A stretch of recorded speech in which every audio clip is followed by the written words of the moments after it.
नमस्कार। देश प्रदेश व दुनिया की तमाम बड़ी खबरों में आपका स्वागत है। आइए एक नजर डालते हैं आज की मुख्य हेडलाइंस पर। बड़ी खबरों में आज हम आपको बताएंगे हरियाणा में कहां पर मिली फर्जी डिग्रियां, कैसे हुआ खुलासा।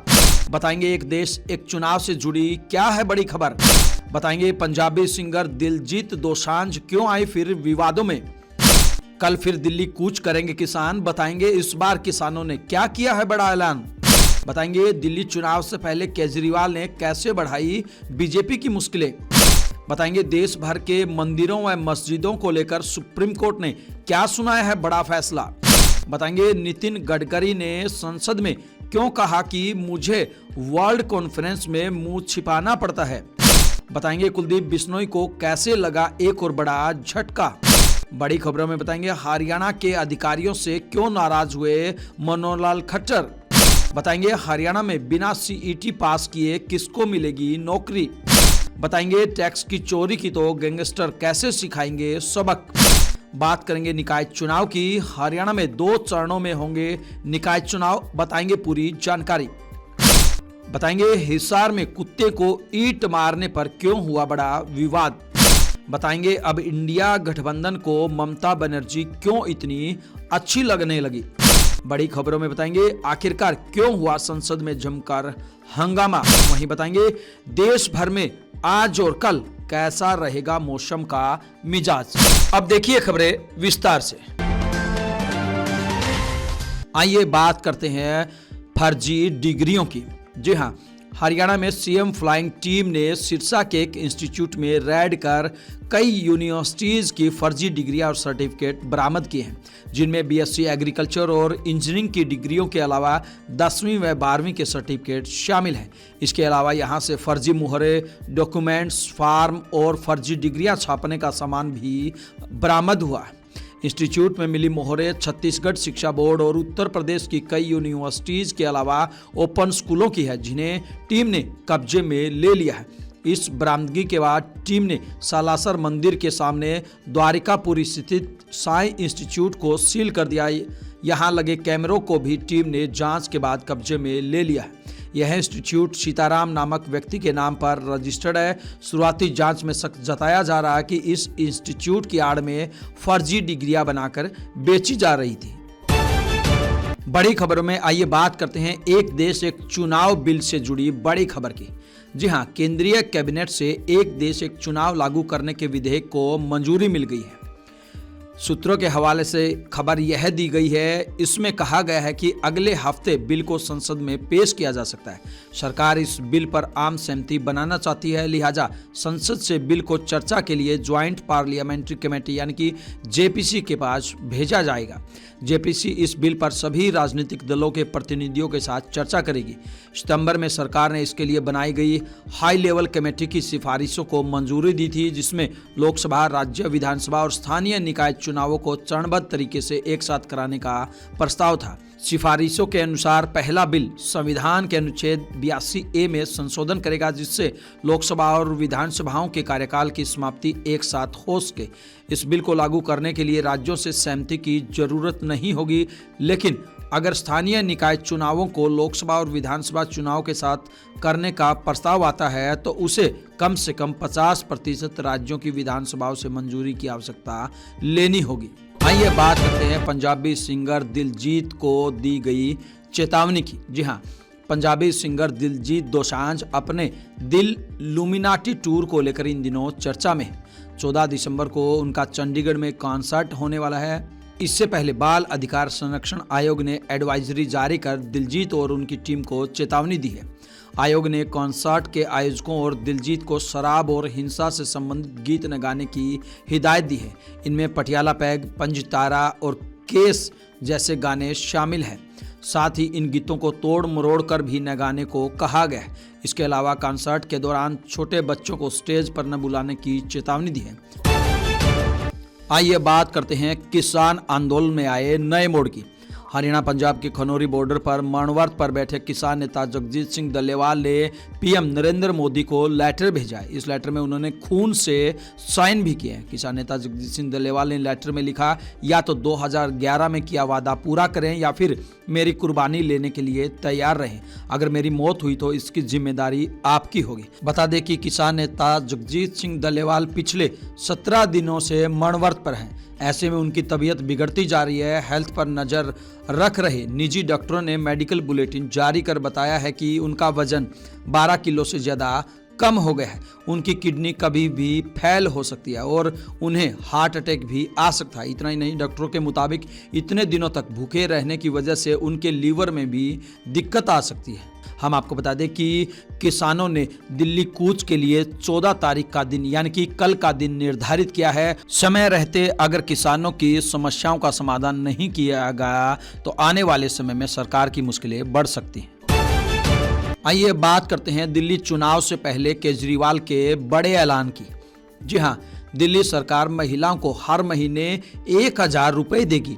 इसे महिला सम्मान योजना नाम दिया गया है। 18 साल की उम्र पूरी करने वाली हर महिला इस स्कीम के दायरे में आएगी। दिल्ली के पूर्व मुख्यमंत्री और आम आदमी पार्टी के नेशनल कन्वीनर अरविंद केजरीवाल ने इस स्कीम का ऐलान किया। उन्होंने कहा कि योजना के लिए आज से ही रजिस्ट्रेशन शुरू हो जाएंगे। केजरीवाल ने यह भी कहा कि चुनाव के बाद महिलाओं को हर महीने मिलने वाली रकम को बढ़ाकर 2100 रुपये कर दिया जाएगा। कहीं ना कहीं केजरीवाल के इस ऐलान के बाद जहां दिल्ली चुनाव में आम आदमी पार्टी को फायदा होगा, वहीं बीजेपी व कांग्रेस की मुश्किलें बढ़ सकती हैं। आइए बात करते हैं मंदिर मस्जिदों के विवादों पर सुप्रीम कोर्ट के बड़े फैसले की। जी हां, देश में मंदिर मस्जिद विवादों पर सुप्रीम कोर्ट में सुनवाई हुई। कोर्ट ने कहा कि अदालतें ऐसे मामलों में कोई ऑर्डर ना दे और न ही सर्वे के आदेश जारी करे। सुप्रीम कोर्ट की 3 मेंबर वाली bench places of worship act यानी कि विशेष प्रावधानों 1991 की कुछ धाराओं की वैधता पर दाखिल याचिकाओं की सुनवाई कर रही थी। एक्ट के खिलाफ CPIM, Indian Muslim league, NCP Sharad Pawar, Rajad MP Manoj Kumar Jha समेत 6 पार्टियों ने याचिका लगाई है। बेंच ने कहा, हम इस कानून के दायरे, उसकी शक्तियों और ढांचे को जांच रहे हैं। ऐसे में यही उचित होगा कि बाकी सभी अदालतें अपने हाथ रोक ले। सुनवाई के दौरान chief justice of India Sanjeev Khanna ने कहा, हमारे सामने 2 मामले हैं, मथुरा की शाही ईदगाह और वाराणसी की ज्ञानवापी मस्जिद। तभी अदालत को बताया गया कि देश में ऐसे 18 से ज़्यादा मामले लंबित हैं, इनमें से 10 मस्जिदों से जुड़े हैं। इसके बाद सुप्रीम कोर्ट ने केंद्र सरकार से याचिकाओं पर 4 हफ्ते के अंदर अपना पक्ष रखने को कहा है। वहीं CJI संजीव खन्ना ने कहा, जब तक केंद्र जवाब नहीं दाखिल करता है हम सुनवाई नहीं कर सकते। हमारे अगले आदेश तक ऐसा कोई नया केस दाखिल ना किया जाए। आइए बात करते हैं नितिन गडकरी के मुंह छिपाने वाले बयान की। जी हां, केंद्रीय सड़क परिवहन मंत्री नितिन गडकरी ने संसद में कहा कि जब भी मैं किसी अंतर्राष्ट्रीय कॉन्फ्रेंस में शामिल होने जाता हूं और वहां सड़क हादसों को लेकर बात होती है तो मैं अपना मुंह छिपाने की कोशिश करता हूं। लोकसभा में सड़क हादसों पर चर्चा के दौरान गडकरी ने कहा कि दुनिया में सड़क हादसों को लेकर सबसे खराब रिकॉर्ड हमारे देश का है। स्वीडन रोड एक्सीडेंट को 0 पर ले आया है और भी बहुत से देशों ने इसे कम किया है। मैं बहुत ट्रांसपेरेंट हूँ, इसलिए बता रहा हूँ कि जब मैंने सड़क परिवहन मंत्रालय का जिम्मा संभाला था तो मैंने 2024 तक सड़क हादसों और इससे होने वाले मौतों को 50% कम करने का लक्ष्य रखा था। एक्सीडेंट कम करना तो भूल जाइए, मुझे तो ये स्वीकार करने में भी कोई शर्म नहीं है कि ये बढ़ गए हैं। इसलिए किसी भी इंटरनेशनल कॉन्फ्रेंस में सड़क हादसों पर चर्चा होने पर मैं मुंह छिपाने की कोशिश करता हूं। आइए बात करते हैं बीजेपी नेता कुलदीप बिश्नोई को लगे झटके की। हरियाणा के बीजेपी नेता कुलदीप बिश्नोई की राजनीति के बाद बिश्नोई समाज पर पकड़ भी कमजोर होती जा रही है। मुकाम धाम के पीठाधीश्वर स्वामी रामानंद जी ने कुलदीप के अखिल भारतीय बिश्नोई महासभा के संरक्षक पद के ऑफर को ठुकरा दिया है। उनका एक वीडियो सामने आया है जिसमें वह बिश्नोई समाज के लोगों से कह रहे हैं कि उन्हें संरक्षक पद नहीं चाहिए। कुलदीप ने इस बारे में उनसे कोई बात भी नहीं की। इस पद पर किसी और की नियुक्ति होनी चाहिए। इससे पहले कुलदीप बिश्नोई ने देवेंद्र बुढ़िया की जगह पर परशुराम बिश्नोई को प्रधान बनाया था, लेकिन परशुराम ने भी पद लेने से इनकार कर दिया था। मुकाम पीठाधीश्वर का यह फैसला इसलिए भी अहम है क्योंकि कुलदीप ने बुढ़िया पर दबाव बनाने की यह घोषणा की थी। यही नहीं, उन्हीं के संरक्षण में चुनाव कराने की भी सिफारिश की थी और 29 मेंबरी कमेटी की घोषणा भी कर दी थी। आइए बात करते हैं सीईटी से किसको मिलेगी छूट। हरियाणा सरकार अग्निवीरों को ग्रुप सी के पदों में कॉमन एलिजिबिलिटी टेस्ट यानी कि सीईटी से छूट देने पर विचार कर रही है। हरियाणा स्टाफ सिलेक्शन कमीशन ने सीईटी संशोधन प्रस्ताव में भी इसे लेकर सुझाव दिया। अगर सरकार इसे मंजूर कर लेती है तो अग्निवीरों को ग्रुप सी पदों के लिए सीईटी पास करने की आवश्यकता नहीं होगी। इससे पहले हरियाणा सरकार अग्निवीरों को सेना से रिटायरमेंट के बाद पुलिस और माइनिंग गार्ड भर्ती में 10% आरक्षण देने का फैसला कर चुकी है। आइए बात करते हैं टैक्स चोरी करने वालों को गैंगस्टरों की धमकी की। जी हाँ, गैंगस्टर लॉरेंस बिश्नोई के गुर्गे रोहित गोदारा ने सोशल मीडिया पर चंडीगढ़ और गुरुग्राम के 2 क्लबों में हुए धमाके की जिम्मेदारी ली है। रोहित गोदारा बीकानेर का गैंगस्टर है। नेशनल इन्वेस्टिगेशन एजेंसी यानी कि NIA ने 5 लाख और राजस्थान पुलिस ने 1 लाख रुपए का इनाम घोषित कर रखा है। रोहित गोदारा ने सोशल मीडिया पर पोस्ट कर हवाला कारोबारियों, बुक्की स्टोरियों को धमकी दी है। कहा कि टैक्स चोरी कर करोड़ों रुपए कमाते हैं, उन सबको भुगतना पड़ेगा। गोदारा ने इस पोस्ट में लॉरेंस बिश्नोई ग्रुप, गोगी मान ग्रुप, काला राणा, वीरेंद्र चारण और रणदीप मलिक को भी टैग किया है। बीकानेर ग्रामीण ASP कैलाश सिंह साधु ने कहा, रोहित गोदारा बीकानेर के किसी शख्स को धमकी देता है, परेशान करता है तो उसके खिलाफ कार्रवाई की जाएगी। इस सोशल मीडिया पोस्ट से ये साफ जाहिर किया है कि टैक्स चोरी करने वाले लोगों ने अगर गैंगस्टर को फिरौती नहीं दी तो उनको अपनी जान का जोखिम उठाना पड़ सकता है।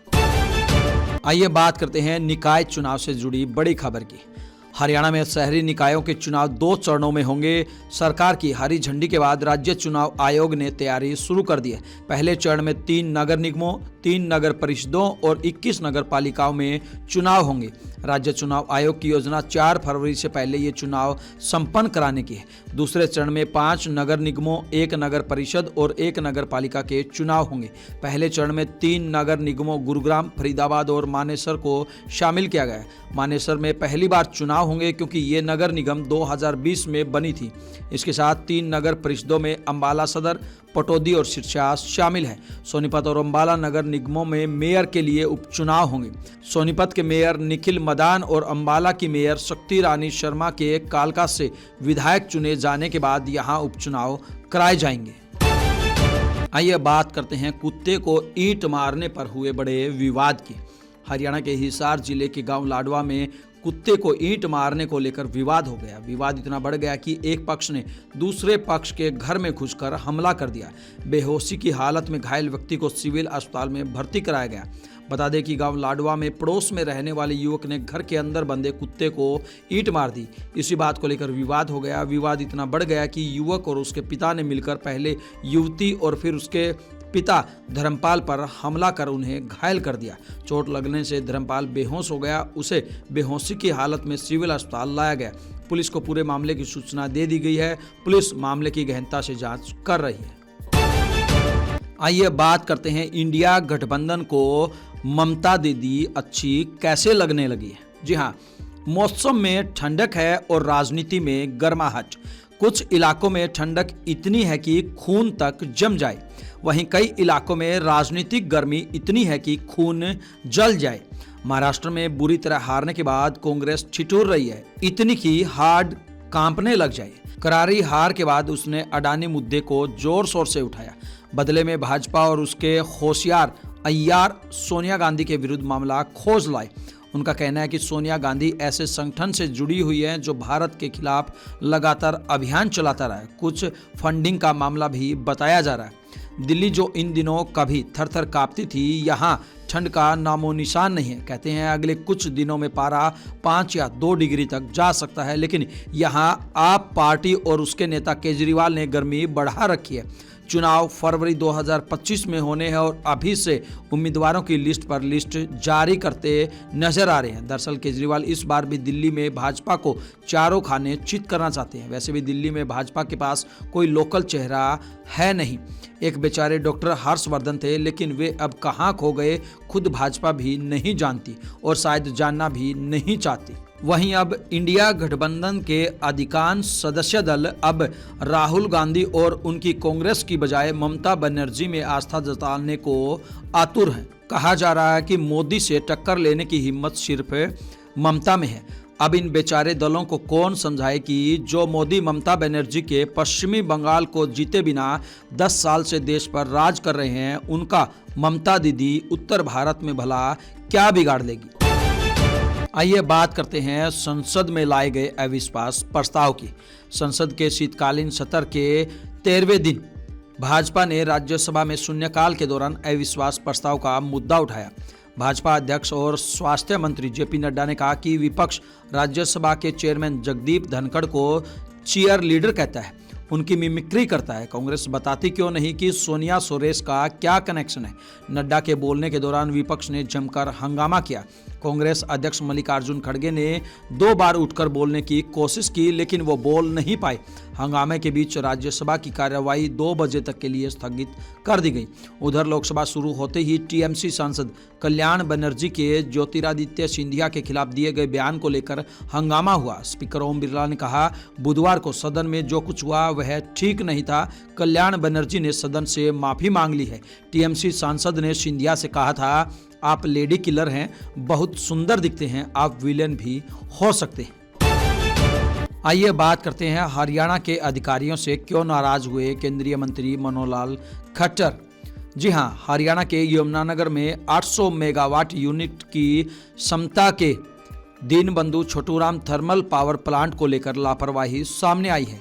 जनवरी में मंजूरी मिलने के बाद भी अभी तक प्लांट के निर्माण को लेकर एनवायरमेंट क्लियरेंस नहीं ली गई। इससे फरवरी में टेंडर अलाट हो जाने के बाद भी निर्माण कार्य शुरू नहीं हो पाया है। पिछले महीने चंडीगढ़ में केंद्रीय मंत्री मनोहर खट्टर ने ऊर्जा विभाग के अधिकारियों के साथ मीटिंग की थी, जिसमें यह मुद्दा उठा था। इस पर उन्होंने नाराजगी जताई है। इसके बाद अब क्लियरेंस के लिए ऊर्जा विभाग की ओर से एक कंसल्टेंट हायर किया गया है। अधिकारियों का कहना है कि जल्द ही एनओसी मिल जाएगी। आइए बात करते हैं शीतलहर के चलते मौसम के अलर्ट की। जी हां, पहाड़ों पर लगातार बर्फबारी से अब मैदानी इलाकों में हालात खराब होने लगे। दिन और रात के तापमान में लगातार गिरावट हो रही है। मौसम विभाग के कोल्ड वेव के अलर्ट के तीसरे दिन पारे में जबरदस्त गिरावट देखने को मिली। 24 घंटे में पारे में 6 डिग्री तक की गिरावट देखने को मिली। सीजन की यह सबसे अधिक गिरावट है। इससे पहले प्रदेश का औसत तापमान 7.5 डिग्री के आसपास था। मौसम विभाग ने इन हालात को देखते हुए 15 दिसंबर तक कोल्ड वेव का अलर्ट जारी किया है। पंचकुला, अंबाला, कुरुक्षेत्र, हिसार, भिवानी, चरखी दादरी, रेवाड़ी, महेंद्रगढ़, गुरुग्राम, फरीदाबाद, पलवल, नू के साथ सिरसा, फतेहाबाद, झज्जर, रोहतक में अलर्ट जारी किया गया है। वहीं महेंद्रगढ़ हरियाणा का सबसे ठंडा जिला रहा। यहाँ पर न्यूनतम तापमान 1.2 डिग्री दर्ज किया गया है। इसके बाद हिसार में रात का पारा 1.6 डिग्री रहा है। इन तमाम खबरों को लेकर आपकी क्या कुछ प्रतिक्रिया है, आप हमें कमेंट बॉक्स के माध्यम से जरूर बताएं। ब्यूरो रिपोर्ट, बिंदास रहना।